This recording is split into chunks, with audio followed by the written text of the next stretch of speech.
In this video, we will analyze how Russia is preparing for the next stage of the war. Here, Russia is set to expand its war directly onto the next Western countries in line, and the reported attack can vary from a conventional invasion to a series of precise strikes on key facilities. With dozens of Western companies producing weapons for Ukraine's defense industrial base, the Russian Ministry of Defense has already established a list of legitimate Ukrainian targets inside Europe.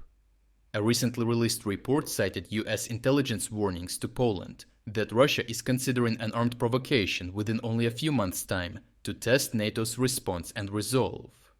Scenarios include drones striking critical infrastructure, airstrikes, sabotage, or even a limited ground invasion from Belarus or Kaliningrad.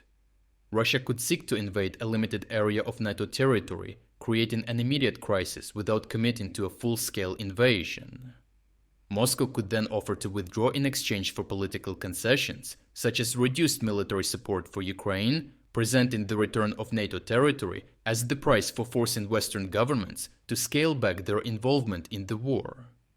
Another particularly dangerous possibility is an escalation against factories and companies producing weapons or components for Ukraine.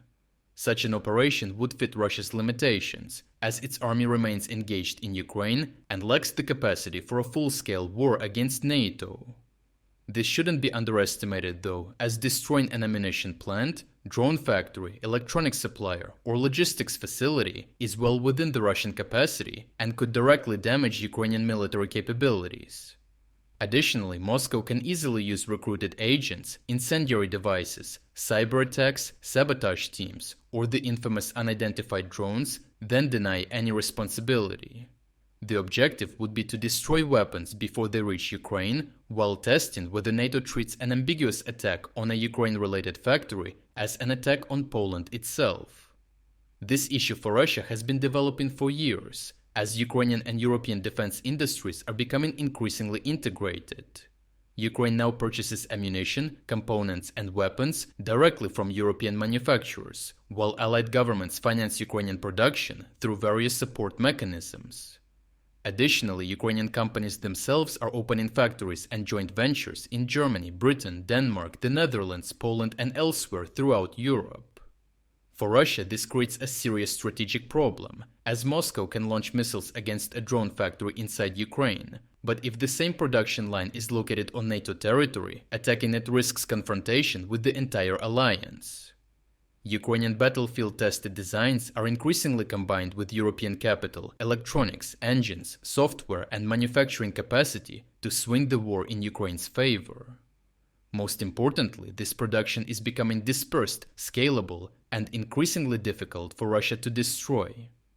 Russia has therefore started openly tracking this Ukrainian aligned industrial network inside Europe, with the Russian Ministry of Defense publishing numerous pages of addresses of European facilities allegedly involved in producing or supplying weapons to Ukraine.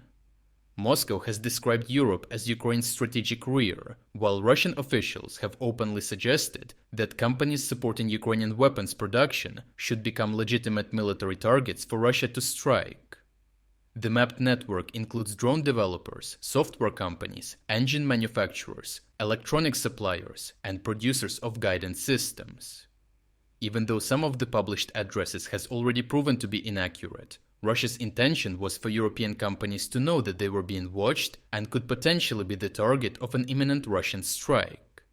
This has not been just a target development or threatening rhetoric, but has been accompanied by broader military signaling. Russia has conducted Iskander strike exercises, while state media emphasized the system's ability to attack European airfields, headquarters, air defenses, and defense industry infrastructure. The fact that Russia is openly preparing for such a scenario makes the danger that Moscow can openly launch an Iskander ballistic missile at a Polish factory much more plausible, especially with the history of Russian escalation against Western weapon factories so far, which has already involved explosions, arson, cyber attacks, and poisonings of company officials in the ongoing Russian hybrid warfare campaign. Overall, Russia's threats against the West are no longer merely rhetorical. The US intelligence warning suggests that Washington considers an armed provocation against Poland or NATO's eastern flank a serious possibility, and publishing the addresses of companies producing weapons for Ukraine is one element of this escalation. Mapping their supply chains and rehearsing strikes against European target types is another. Russian preparations show that if threats fail to stop Europe from arming Ukraine, Moscow may be preparing to test whether attacking the weapons factories themselves can succeed. To watch uncensored combat footage that we used in this report, check out our interactive news map. Here we are unrestricted by the YouTube policies and can finally show you the full uncut version of what really happened. But what is even more important, this map will give you access to all our analysis of significant events that go far beyond of what we can include in our short daily videos. Finally, we are officially releasing the second generation of our interactive map. What you are seeing on your screen right now is a significantly enhanced and far more powerful version of the map that has even more advanced features and news analytics tools. To celebrate the launch of the new map, we are also launching a 50% sale on all subscription plans. Starting from just $4.99, you will not only gain premium access to the map, but you will also unlock all our exclusive strategic updates, frontline overviews, and strategic geopolitics videos. So check out the link in the description to become an exclusive member of our community. I truly appreciate everyone who stepped up to join us. Your support means the world to us.